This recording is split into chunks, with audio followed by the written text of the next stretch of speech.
What is up, everybody? Welcome to episode 44 of Destination the Show. My name is Jamie Cameron, joined as always by Jeremy Nygaard. Jeremy, how are you doing, sir? I'm good. We are looking at the draft this weekend. Days away. It's here. It's day away. Finally. Dude, I'm so excited. We've been at this almost a year now, literally to cover this event that is coming. I kind of can't believe it. How psyched are you for Sunday, man? It'll be fun, man.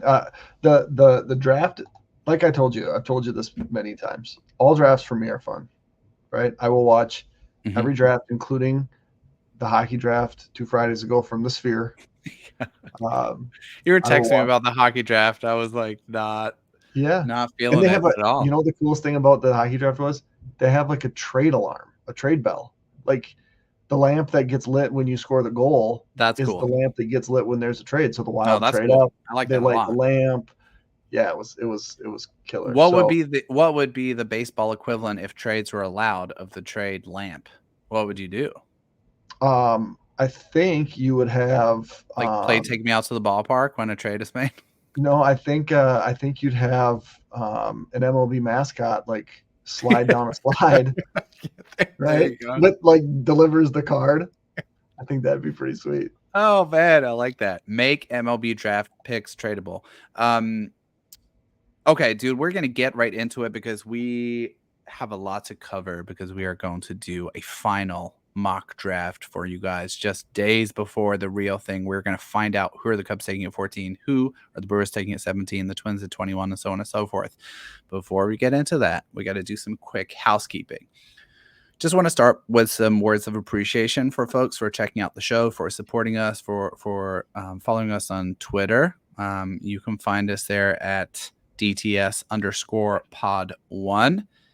You're welcome to shoot us a message, shoot us a question. Always excited to interact with folks on Twitter. Other ways to get a hold of us, you can send us a question on Twitter. That is via email is what I meant to say. That's destinationtheshow@gmail.com. You can also find us on YouTube at Destination the Show, all one word. All of our episodes and clips are all uploaded there too. Jeremy, before we jump into this, we got to plug 2 things that are coming up in like mere days. Yeah.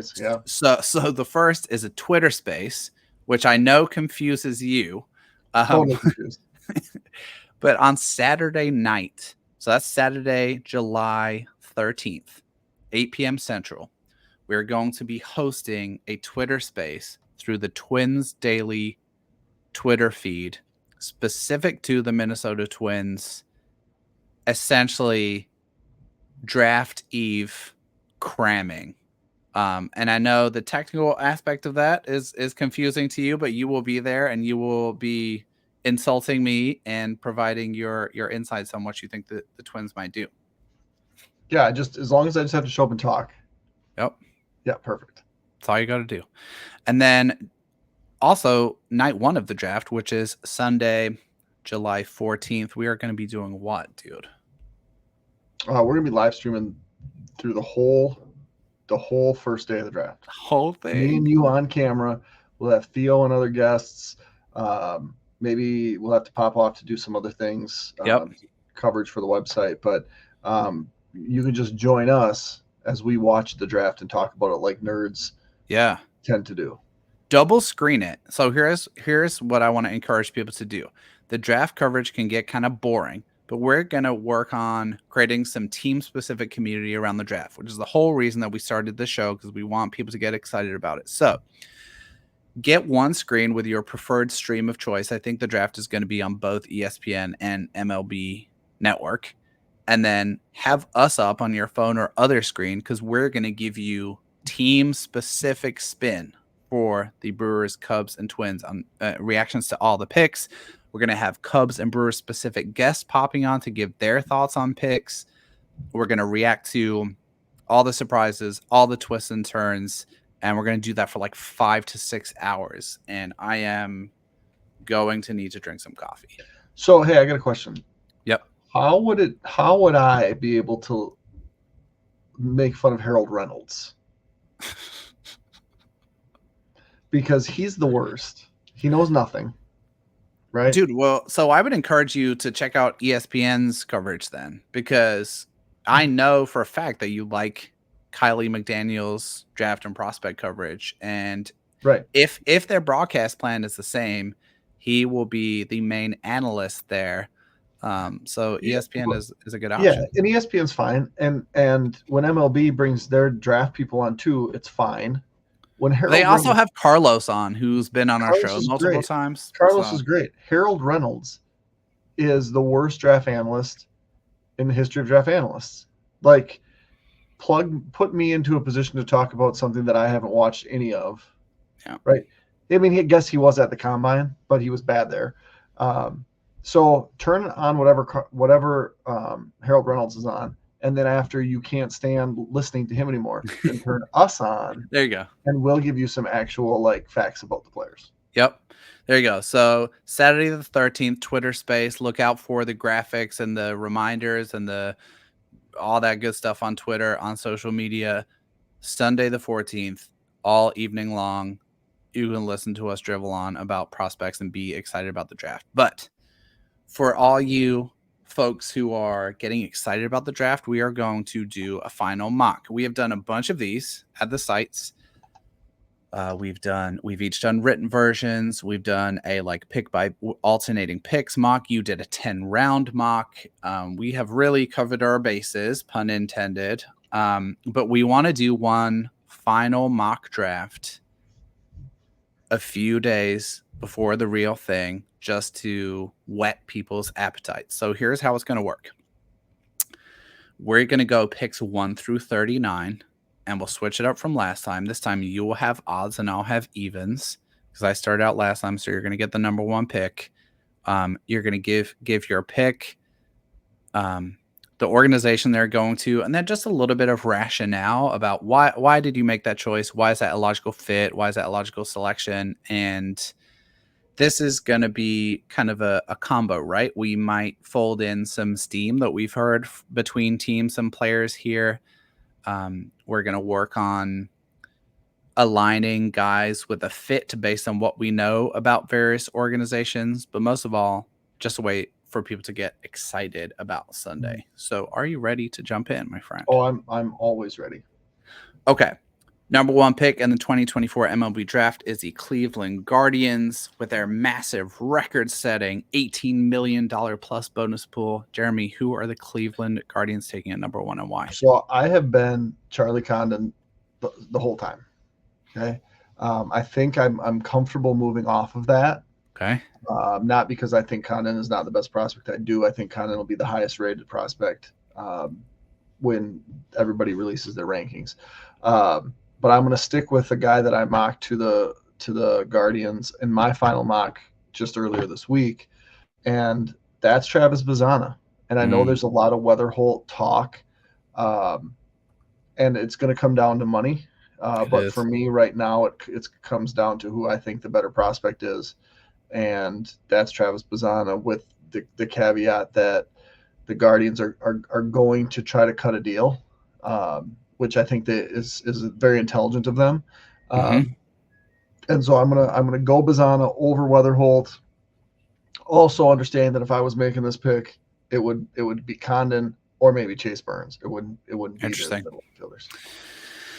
Yeah, I agree. I agree on the intelligent shopping around too. And I know we cater to a very Twins heavy audience, but the Cleveland Guardians are an excellent drafting and development organization. And so I do think the Bazzana fits as one of 4 possible guys they might take at number 1 overall. I think if Bazzana goes number 1, he is almost certainly not going to be the guy in this draft who receives the largest bonus, which is going to go instead to the guy who I'm taking at number 2. Word on the street is that this prospect does not really want to cut a significant deal. And so I'm going to have the Cincinnati Reds drafting at number 2 and selecting number 1 prospect on the consensus board, Charlie Condon, third baseman, outfielder, out of Georgia. Just put up a absolutely historic college season in the SEC. For me, the best prospect on the board, and so we've talked a lot about how the Guardians have won out in this draft lottery. The Reds have 2, moving all the way up to number 2, and landing Charlie Condon is a coup from them from where they were in this draft. So Charlie Condon at number 2, which puts you back on the clock at number 3 with the Colorado Rockies. Who you taking, man? So with the third pick, if I'm the Rockies, and I believe the Rockies should always follow this idea, you're not convincing pitchers to come there, right? Last year they took Dollander and Sullivan. Dollander's been amazing. Yeah, and I think they should stick with that same theme. My personal preference would be to take Hagen Smith, but I think at this point the Rockies take Wake Forest pitcher Chase Burns, and now you can stack him with Dollander. You have 2. I mean, I don't know how high Dollander is. He'll be a top 50 prospect if he's not already. You're going to have Burns, who's going to be a top 20 prospect, if not higher. And for the first time in a real long time, there's a pipeline of pitching for Colorado. And I think that's where they have to go. Even if Condon was still there, I would have a really hard time passing on Condon because I think, like you said, he's the best prospect. But I would still go pitcher because the opportunity to get pitchers like this is just it doesn't happen for Colorado, and this is the one chance that they have to do it. Yep. Okay, so I think that makes a ton of sense. There's been a ton of steam between Burns and the Rockies. That might be the most drafted pick in mocks that I've seen, actually, and for all the reasons that you outlined so eloquently, it makes a ton of sense. So I'm up next, drafting for the Oakland Athletics, or the A's, we'll call them, at number 4. I don't love this spot personally at all. And here's why. I'm not a big Caglione fan. For me, and I know you agree with me here, Jeremy, the first base defense only profile is not our particular flavor of risk profile. So I've seen Cags mocked to the Athletics here, but I'm going to go in a different direction instead. Last year in 2023, the Athletics took the best pure hit tool in the draft, maybe, with Jacob Wilson. And I'm going to have them doing the same thing in 2024. They're going to take West Virginia shortstop J.J. Weatherholt, who I do think is in strong contention to go number 1 overall to the Cleveland Guardians. He has such a similar profile to Bazana, doesn't pull the ball as much in the air as Bazana, but there are indicators that he can handle shortstop potentially as a pro, which Bazana cannot. I think Weatherholt was the number 1 guy on this list preseason coming into this year. And if you can allay fears about the hamstring, the injury concerns, he would be a really solid pick at number 4 for the A's, which puts you back up with the Chicago White Sox. Yeah, and with the White Sox here, I think Hagen Smith would be a really good pick, but I do think that they're gonna add to their mess with a position player, and I think this is the most logical landing spot for left-handed pitcher / first baseman. But let's give him a try in the outfield. Jack Caglianone from Florida, and I think that he more than Kurtz has the ability to play a position other than first base. And I think it's going to be right field. And I think that the hitting, like, he didn't strike out a ton. I think that there's some other stuff there. I just don't like drafting a first baseman, but I do like the idea of the Chicago White Sox doing something that I think is idiotic, because that makes me feel a little bit better about myself. For sure. I've definitely seen that pick to the White Sox in some mocks. Let me put it this way. If it was me picking for the White Sox with the options on the board, I would have gone in a different direction. Me too. I totally get your pick there. So that puts me back on the clock, and up at number 6, we have the Kansas City Royals. last year they, I think, surprised us a little bit, and they went Blake Mitchell, a left-handed hitting prep catcher, a little bit of a risky demographic. I believe that was the first draft for their new scouting group, their new scouting director, and I'm going to follow a similar vein in that I'm going to go all in on upside here. Okay. For the Royals, I'm going with maybe someone who could be perceived as boom or bust, but if he hits some of the highest ceiling in the entire draft class, and that is outfielder Connor Griffin out of Mississippi. Tools for days, right? Power, speed. I think he stole like 70 something bases and like 20, 30 games in his prep season. I think the question here is the hit tool. If he hits, he could be an absolute monster.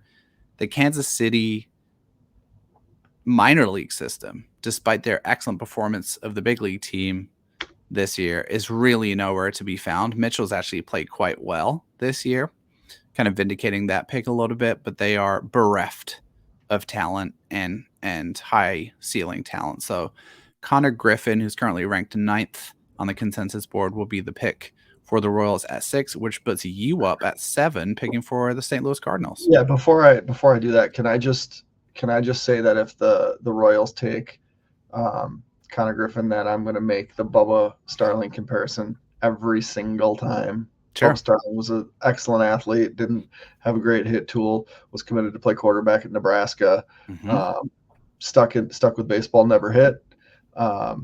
And Kyler Murray did the other way and makes a bajillion dollars. So yep. Anyway, with the 7th pick here, and I time stamping these, there are guys that I really like on the board right now, and that makes it hard because I can only take one of them. But the easy pick here is the best lefty in the draft, Hagen Smith, Arkansas. Yep. If he's on the board when the Cardinals come up, oh man, it would be a terrible decision to not draft him. It would be one of those where it's like, as soon as pick 6 gets turned in, Hagen Smith, we're not going to think about it. Run up to the podium, let's get him in the system. I don't know if I said it now or if I told you before. Hagen Smith is my favorite pitcher in this draft, and we're on the same page there for sure. Even though Burns I took higher. Burns, I said I'd consider it 1. Hagen Smith for me, ever since that first outing of the year, I think it was the second outing, he's been the guy for me. So at 7, Cardinals get the best pitching left-hander in the draft in Hagen Smith. Yep. I mean, if I'm St. Louis, I'd be absolutely ecstatic with that outcome. Particularly because they have 2 other pitching prospects now in the top 100, and Tink Henson and Quinn Matthews kind of coming along relatively quickly, which is awesome. Okay, so we're at number 8. This is where I think things could start to get a little bit weird. I know that we've talked about there really being a consensus top 10 in between ourselves and with a number of guests, but the Angels are picking at 8, and there's been a track record of picking guys they can fast track to the majors. Like Nolan Shanuel, who was maybe 30 something on the board out of Florida Atlantic, and they took in the middle of the first round last year and just zipped him straight to the big leagues, and it's been a struggle. There's also been a lot of talk about the Angels going under slot and cutting a deal. And so I'm going to combine those 2 things with their pick at 8. And I'm going to go off board. But okay. It's for a prospect who has been and has had top 10 steam at a couple of different spots, not just the Angels. And that's Florida State outfielder James Tibbs. So Tibbs, currently 13 on the consensus board, just had an absolutely massive year for Florida State. I think a really solidly floored college bat, good hit, good power, doesn't give you a ton else, but someone who you could potentially cut a deal with and would move relatively quickly through your minor league system. What the Angels are doing in general with their organization is a conversation for another day, but I do think Tibbs is kind of a viable option for them at 8th overall, which brings you up at number 9 for the Pittsburgh Pirates, who feel like they're in a great position now. Yeah, I mean, the guy that I would have taken for the Cardinals at 7, but if Smith was off the board, is Braden Montgomery. And so, injured, I think it was a super regional or the regionals, Texas A&M, and came, they expected him to be healthy, but he did miss the season. The guy that had tons of helium and played so well, then got hurt. And it's a bummer because I truly believe that had he stayed healthy, he'd go higher than this. But easy pick to take Braden Montgomery, outfielder from Texas A&M at 9 for the Pirates. Yep, love that. Again, if I'm the Pirates, just like the Cardinals, I'm absolutely elated with that pick.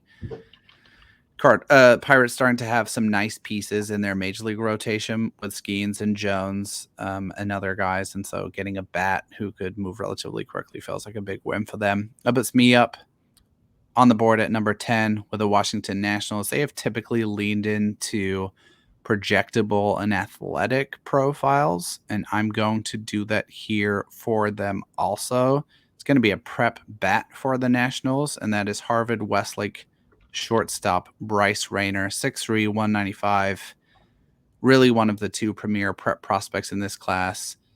Close to a lock to stick at shortstop, I think, and really had an impressive high school season against really good competition. He checks all of the boxes. Bryce Rayner to the Nationals at 10. Feels like something they would do, which was you up, my friend, at 11, picking for another AL Central foe, the Detroit Tigers. Yeah, so this one is kind of a late steam pick. Okay. I had Caminiti going to the Giants, I think, in all of my earlier mocks, and that was a very popular pick.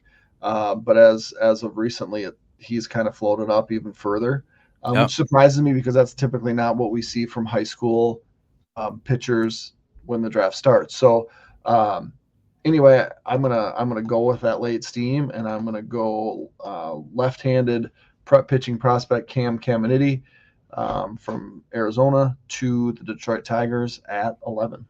Great. If I'm the Twins fan, which I am, I'm thrilled if you make that pick because I don't have to think about Caminiti for like 3 to 5 years. Okay, that puts me on the board with the Red Sox at 12. I think they're one of the more difficult teams to pick in this first round. They have a new front office set up this year, and almost overnight, their pitching is suddenly really good. And it's about harnessing guys to throw what are their best pitches. I think it would be tempting maybe to go with a pitcher here based off of the performance of their pitching in 2024, but I'm not going to do that. I'm going way off board by the consensus board. Okay. But I think picking this player being further down is really a reflection of final boards industry-wide not having been released yet. This is one of the best offensive seasons in college baseball this year from someone who won a national championship, an East Coast guy, a New York guy, actually. I'm taking Tennessee second baseman Christian Moore for the Red Sox at 12 overall, which puts you up with pick 13 for the San Francisco Giants. So I think if Caminiti would be there, I think that's an easy-ish pick to make just because there's been so much connecting those two teams. With him gone, there's a stumbler, right? And I don't know where the right stopping point is. When a guy starts to tumble a little bit, teams might have just done less work on them or whatever. Somebody's got to make that false stop. And for me, I don't love Nick Kurtz. I don't love the profile. But he's a top 10 prospect in this draft, I think pretty comfortably. Played for a really good team, produced really well. There was some shoulder issues that caused him to maybe not have some power, and then he came back and hit a bunch of home runs. And so I think at this point in the draft, if Nick Kurtz is still available, the Giants just have to do it. So Nick Kurtz, first baseman, Wake Forest 13 to the Giants. Okay.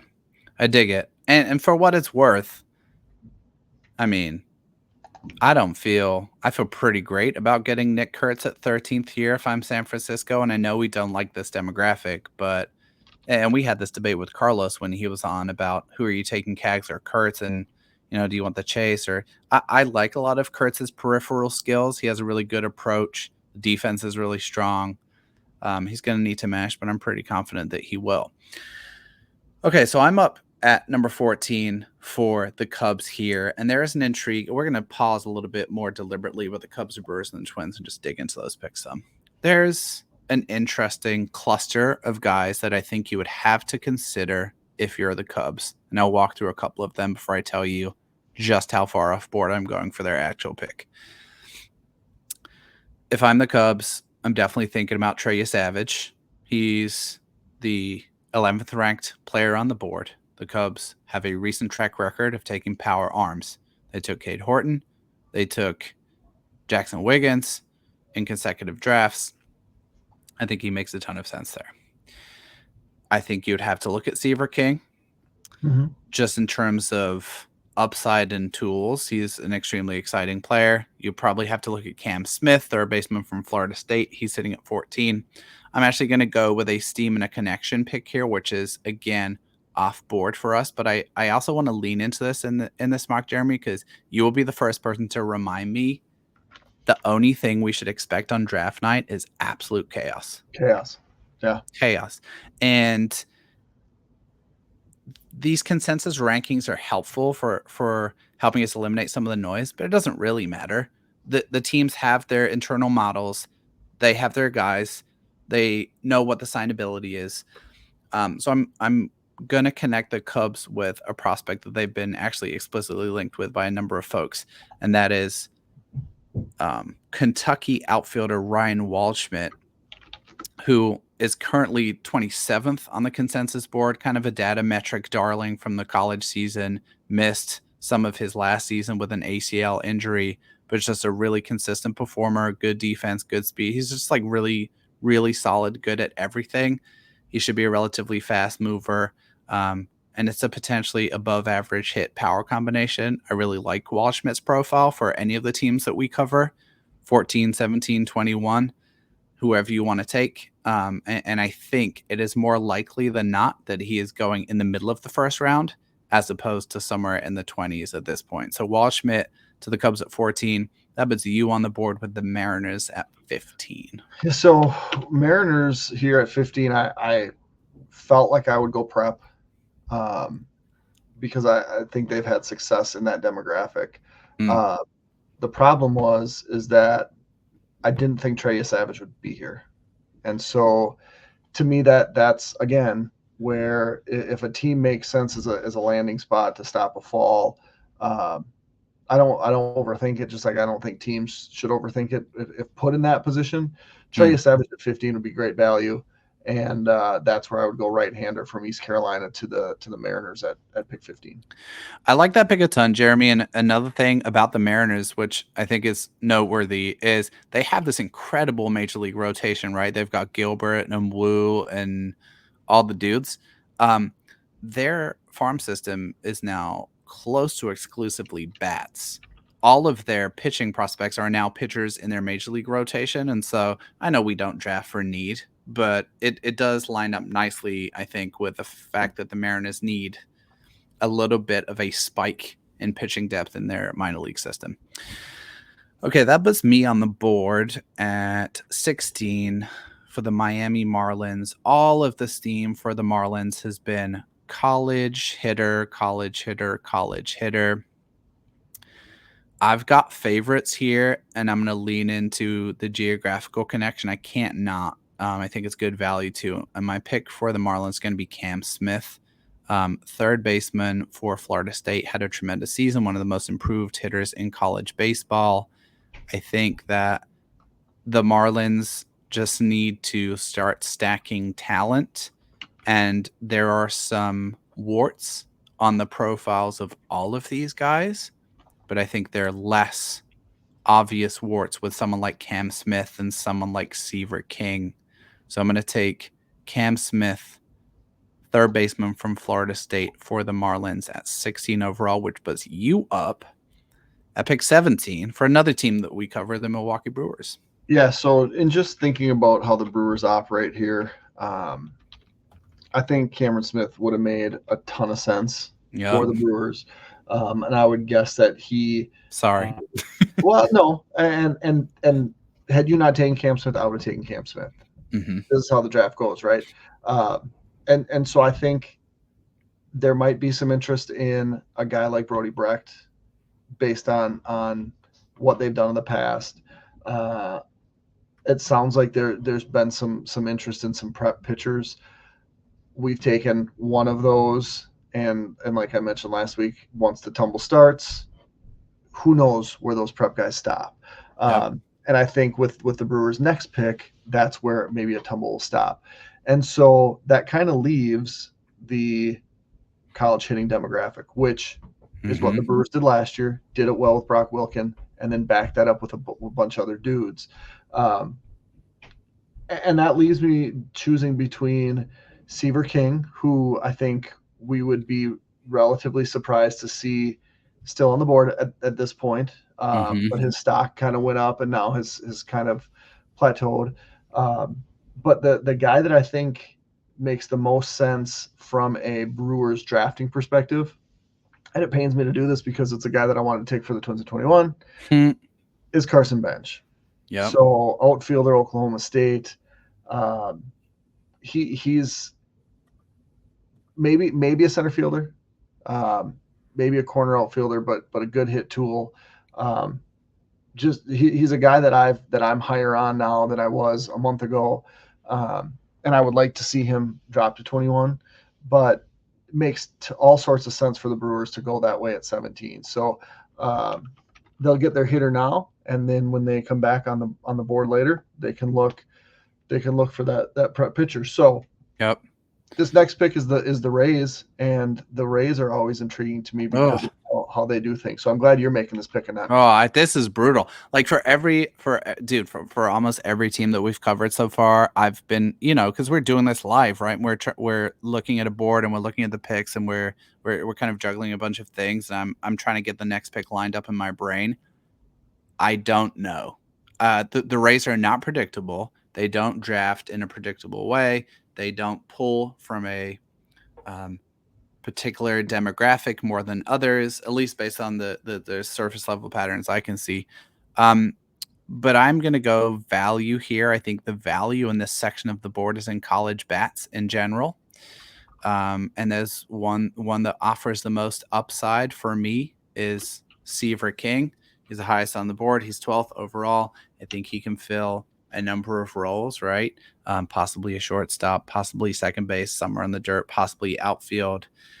But his plus speed, plus power, the hit tool is a question. He chases way too much. But the tools are tantalizing.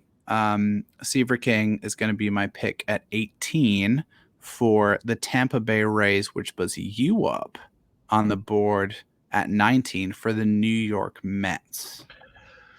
So looking at the Mets, I think they could go a lot of different directions. I think it could be possibly a prep pitcher, but I'm going to lean into my thought that those are going to tumble. And Brody Brecht would be another name, but I'm going to go in a completely different direction. And I'm going to go college hitter again because there's a lack of them.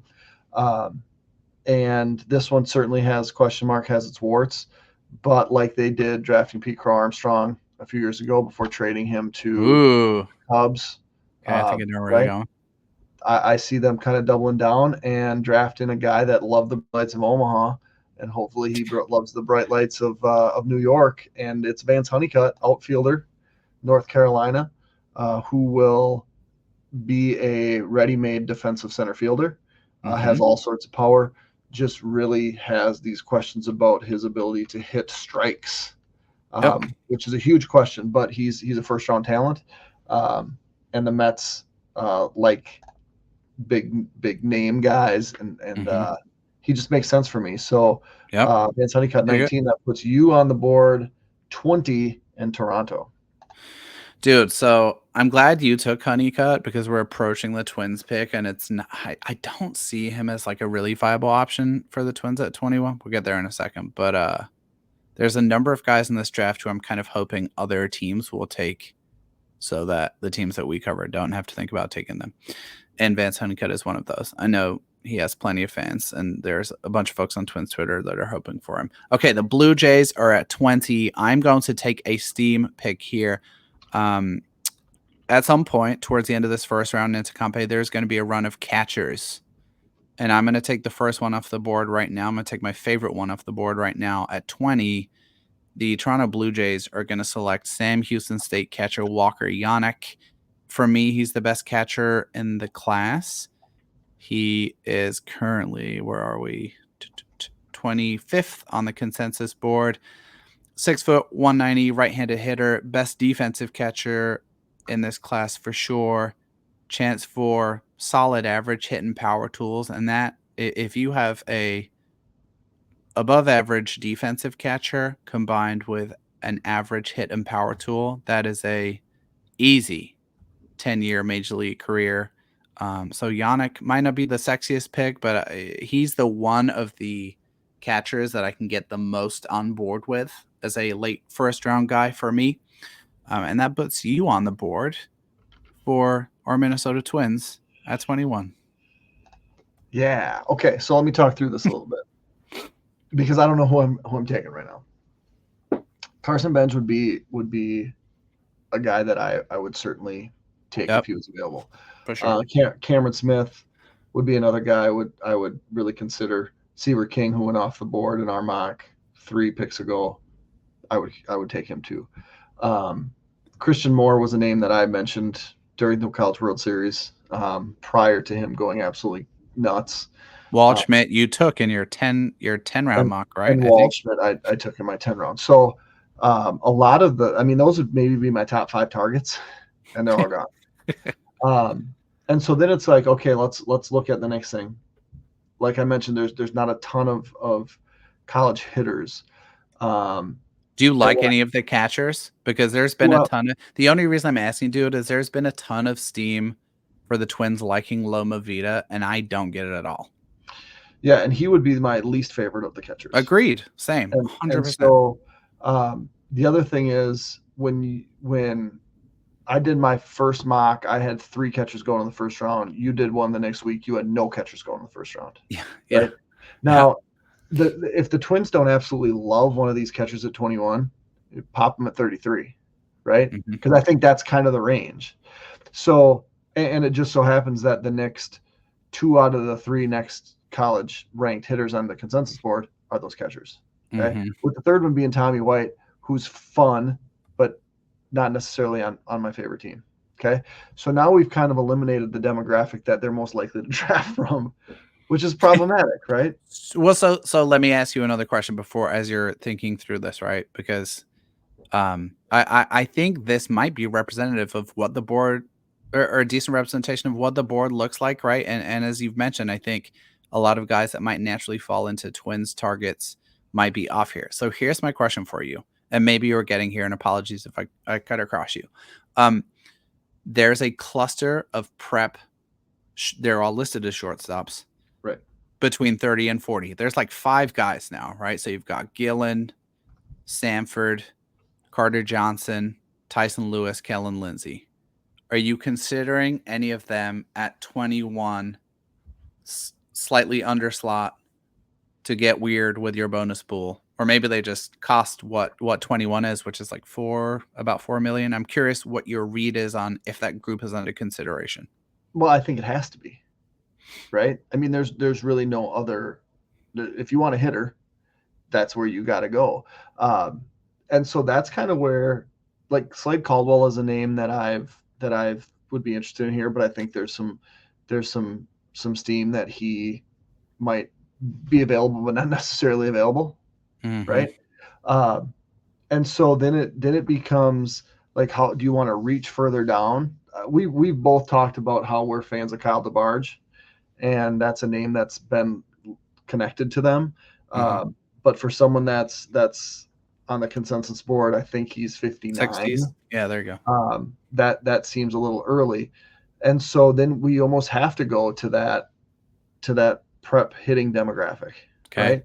And so Theo Gillen is the name that's been most connected. Didn't think that's the way I would go when this thing started.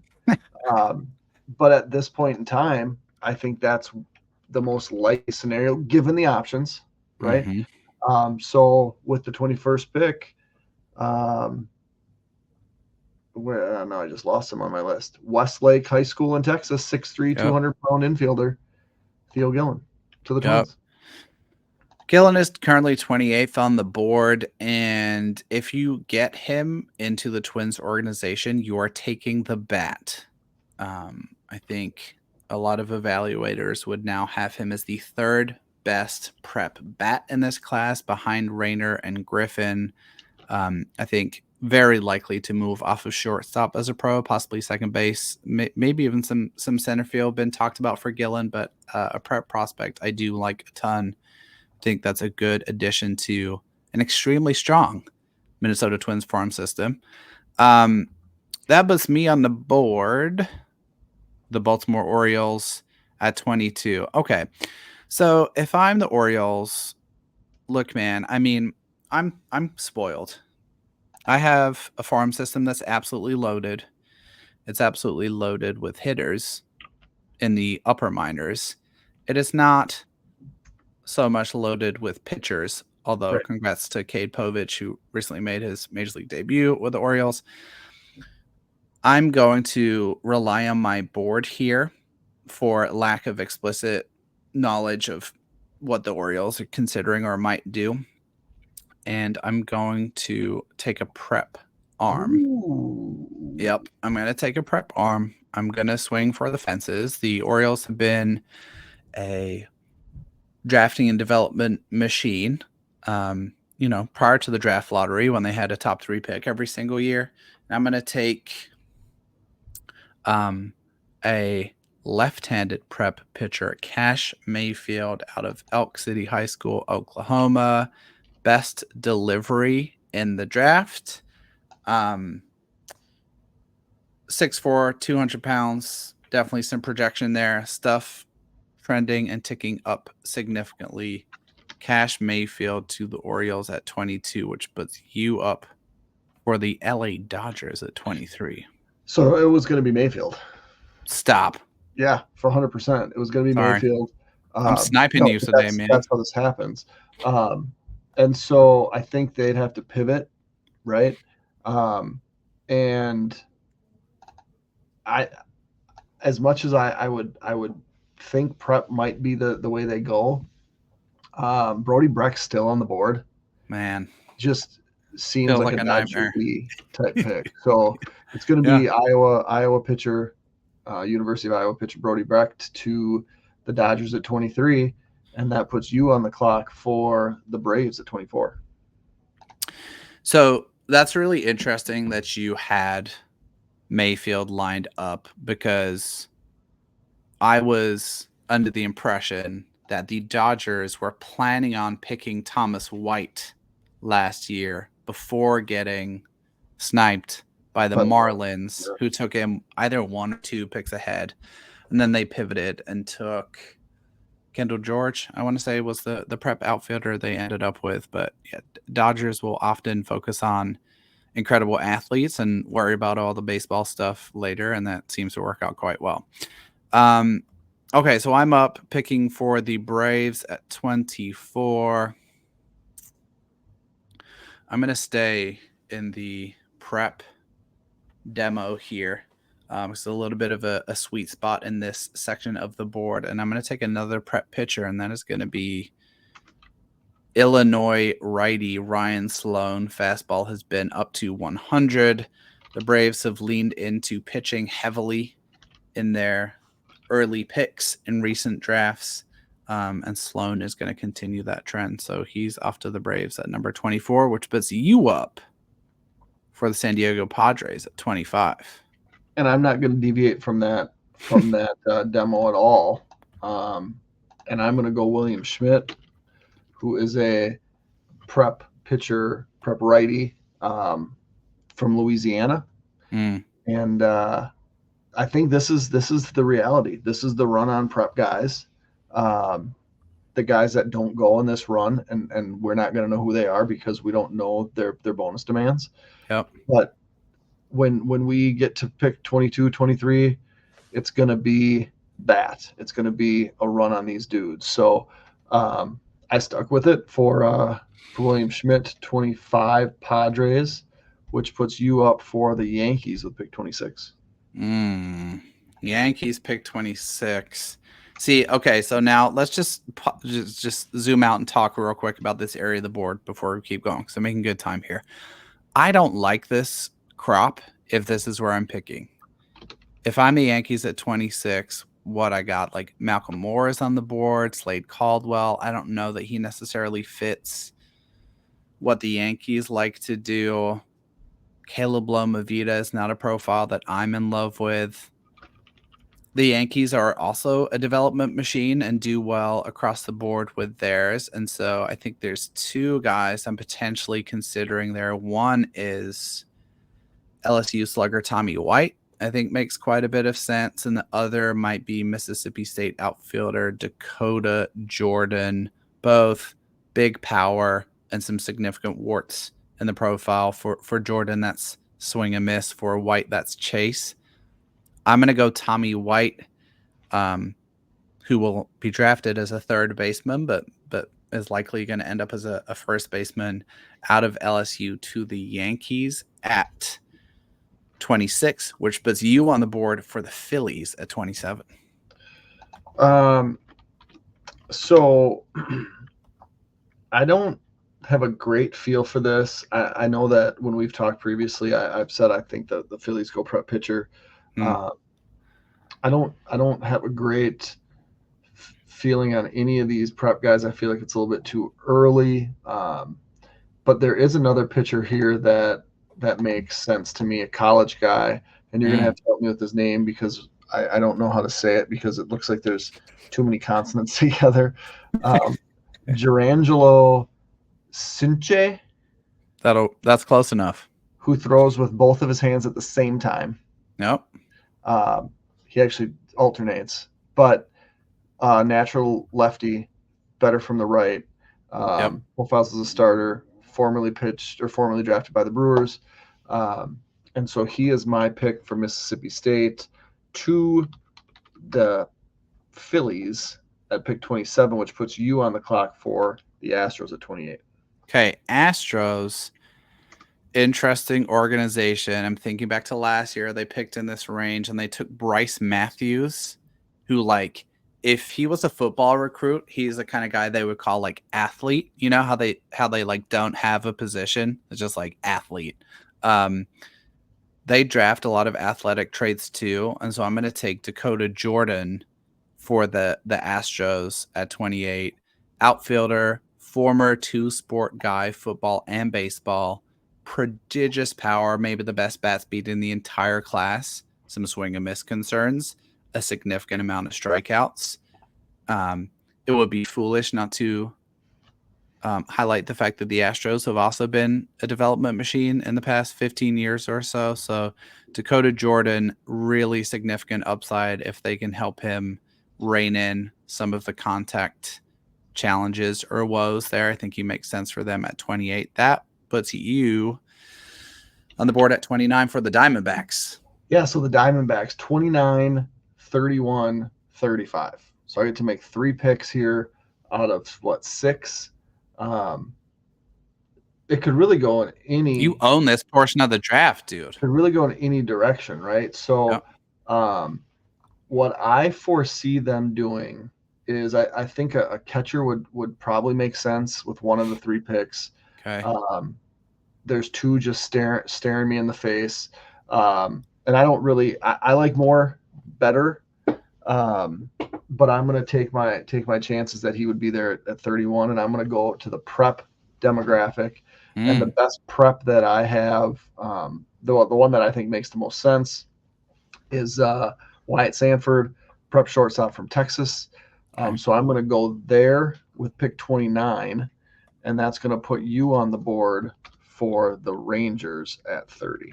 Well, you're going to regret your feelings that your guy's going to be there because he's not.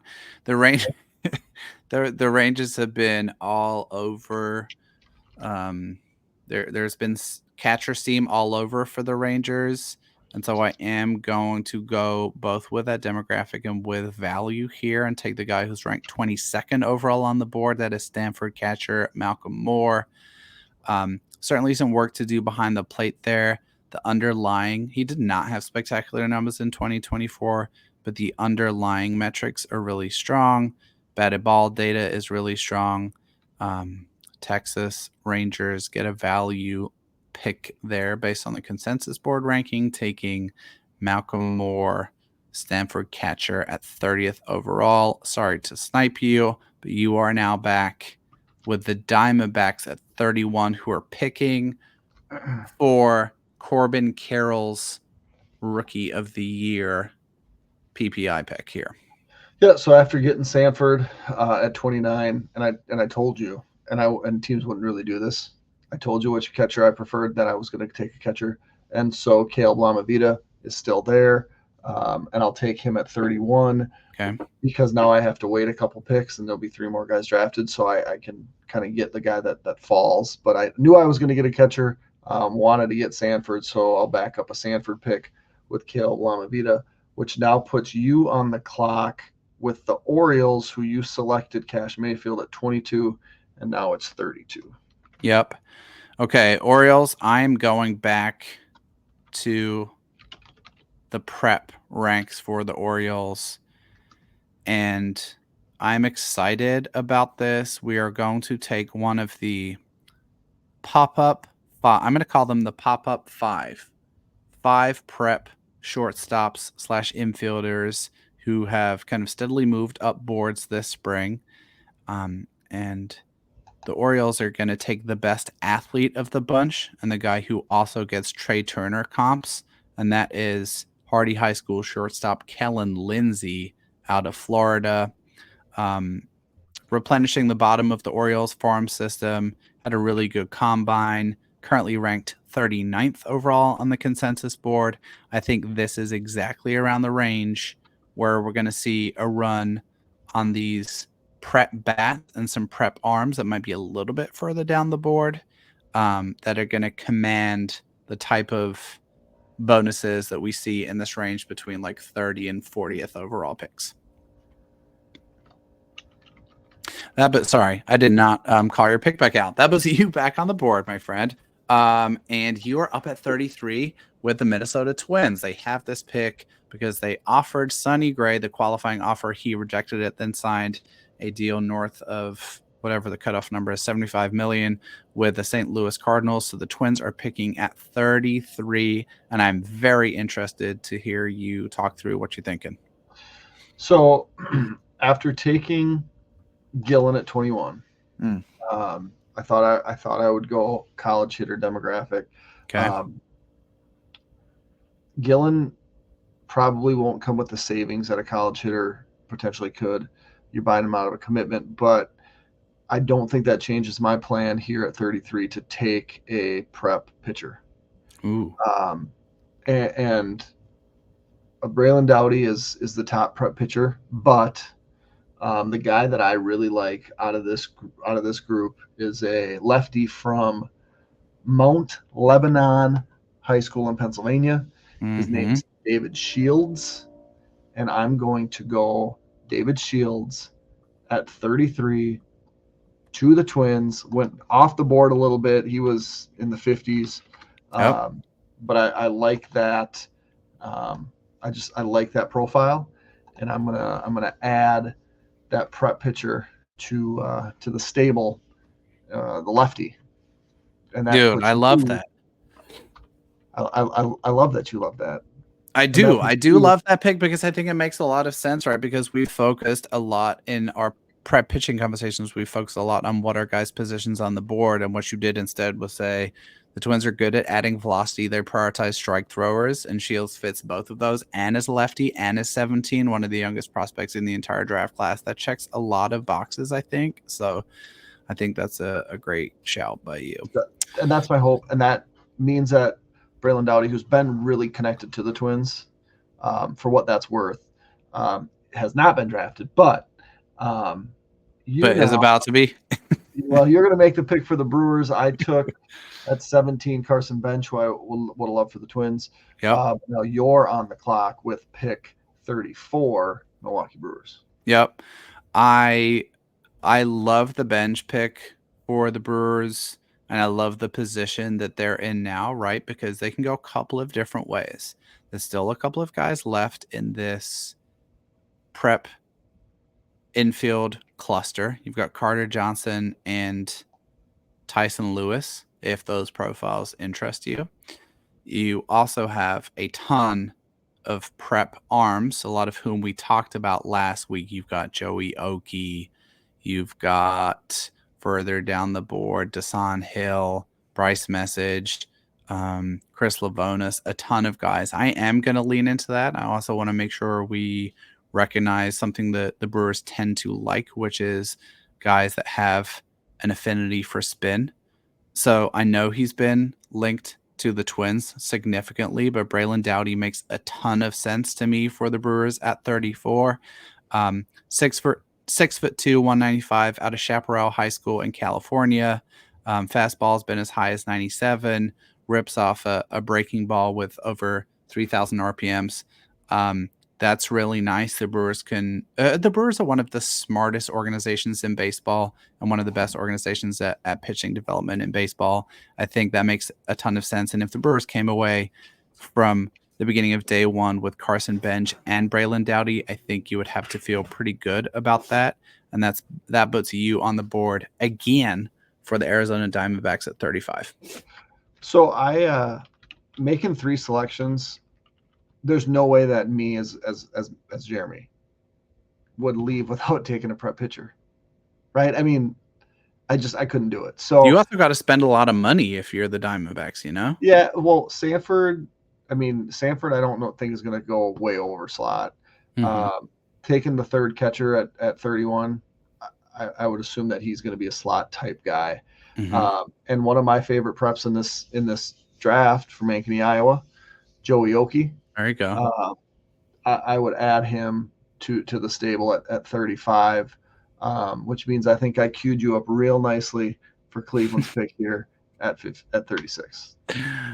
You did, and it pains me. So Cleveland are up at 36, and it's just impossible not to ignore the steam. This has been a lot of folks making this pick now, which is the Twins, the wishful thinking, Freudian slip.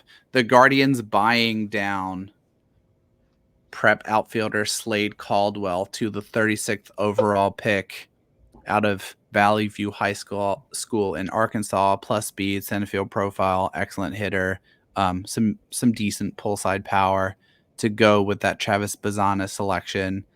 I think that other teams that would be interested in Caldwell, the Twins for sure would be. The Diamondbacks also are a team that does not shy away from undersized players, and Caldwell is 5'9". He's on the smaller side, but there's been a ton of steam around Caldwell to the Guardians, so that is who I'm going to take for them at 36 overall, which puts you up. We got 3 picks to go. You are on the clock with the Pittsburgh Pirates at 37. Who did they take with our first pick here? They took a tumbling Braden Montgomery. That's right. And so if I'm the Pirates, I love Braden Montgomery at 9. And so I'm going to back that up with another pick that I would love. I can't not take a prep pitcher. Might feel a little early because he's lower on the consensus board, but Dax Whitney, prep pitcher from Idaho. Love it. Probably will come in over slot, but at 37, maybe he just takes the slot because he was looking like a little bit later. Yep. Kind of jump the line because I think there's some other guys maybe available. But I do like Dax Whitney, and I think that would be a great pick for the Pirates, which puts you on the clock for your last pick, Colorado, at 38. So if I'm Colorado, I'm going to double down on your strategy earlier, right? So you talked a lot about needing to make pitchers come to Colorado. You're not going to necessarily convince them to do that in free agency. Colorado actually has some nice pieces in their farm system, more so on the hitting side than the pitching side. But in this hypothetical draft scenario, they have secured Chase Burns, right at the top of the first round. I'm going to get another college arm who just has not been talked about much in the second half of the season, but was originally a top 15-ish profile in this class, and that is Duke lefty Jonathan Santucci. It's 3 pitches. There's a need to improve the consistency of the strike throwing there. He still delivered good results in the ACC.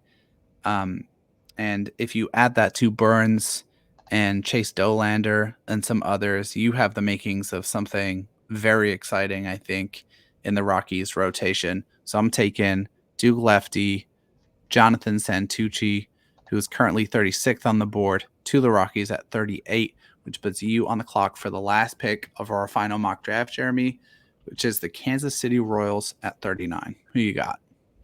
So I do like a certain demographic, but I've kind of picked them all. Okay. I feel like. So I'm going to go with a name that really seems to me that's picked up some steam here over the last week or so. And that's undersized shortstop from Louisiana Lafayette, Kyle DeBarge. Maybe a little early, but it's a name that's picked up some heat here lately. The Great pick. Royals we had going with Jackson Prep High Schooler Connor Griffin.